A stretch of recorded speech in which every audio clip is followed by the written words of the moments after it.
नमस्कार, news plus 21 में आपका स्वागत है। गरियाबंद जिले से संचालित कृषि उर्वरक दुकानों में बड़े पैमाने पर गड़बड़ियां सामने आई है। कृषि विभाग ने 2 दिन में 25 से अधिक दुकानों पर छापामार कार्रवाई की है, जिससे 17 दुकानों में गड़बड़ियां पाई गई है।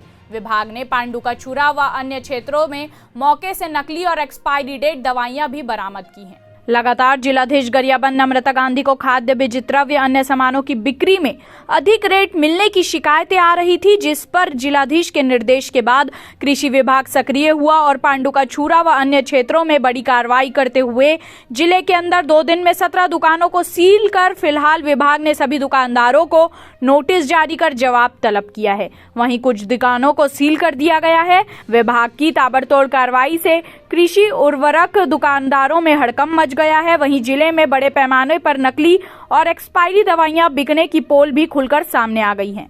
विगत 2 दिनों में लगभग हमने 25 से 30 दुकानों का निरीक्षण किया, जिसमें से अब तक 17 दुकानों को जो उर्वरक गुण नियंत्रण आदेश के उल्लंघन के तहत सीलबंद किया गया है। इसमें जो उर्वरक विक्रेता थे उनके द्वारा जैसे पॉज के स्टॉक और फिजिकल स्टॉक में डिफरेंस होना, उचित जो उसका मूल्य है उसका सही जगह प्रदर्शित नहीं होना, प्रिंसिपल सर्टिफिकेट नहीं होना, कालातीत कुछ कीटनाशकों का विक्रय करना, ये सब कुछ इस सब पर हमने नियमानुसार कार्रवाई किया है और सभी को कारण बताओ सूचना जारी किया गया है। सर, ये दुकानें कब तक बंद रहेगी और इसकी आगामी कार्रवाई क्या होगी?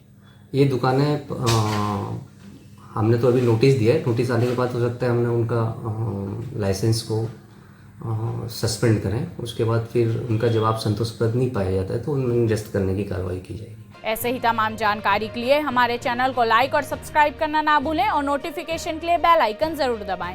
देखते रहिए न्यूज प्लस 21, आपके हक की बात।